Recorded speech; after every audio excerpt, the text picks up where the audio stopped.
റോമിൻ്റെ മധ്യഭാഗത്ത് നിന്ന് ഏകദേശം 30 കിലോമീറ്റർ അകലെയുള്ള ഇറ്റലിയിലെ ഫ്യൂമിസിനോയിലുള്ള തപാൽ ജീവനക്കാർക്ക് ലിയോ 14 പാപ്പ കാരണം ജോലിഭാരം കൂടി എന്ന് വേണം പറയാൻ.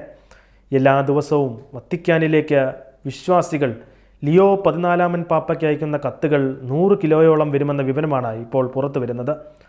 ഡിജിറ്റൽ മീഡിയയുടെ കടന്നുവരവോടെ കത്തുകളുടെ പ്രാധാന്യം ഇല്ലാതായി എന്ന് പറയുന്നവർക്ക് ഒരു മറുപടിയാണ് ഈ വാർത്ത.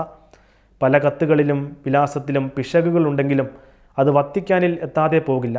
കാരണം ലിയോ 14 പാപ്പായ്ക്ക് എന്ന് കത്തിൻ്റെ പുറത്ത് എഴുതിയാൽ ആ കത്ത് വത്തിക്കാനിൽ എത്തിച്ചിരിക്കുമെന്ന് ജീവനക്കാർ പറയുന്നു.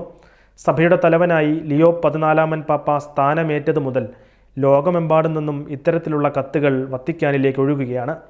ഇറ്റലിയിലെ പൊതു തപാൽ സേവനമായ പോസ്റ്റേ ഇറ്റാലിയൻ്റെ പ്രസ്താവന പ്രകാരം ഓരോ ദിനവും എത്തുന്ന കത്തുകളുടെ ഭാരം ഏകദേശം 100 കിലോഗ്രാം ഉണ്ട്. ലോകമെമ്പാടു നിന്നും കത്തുകൾ വരുന്നു.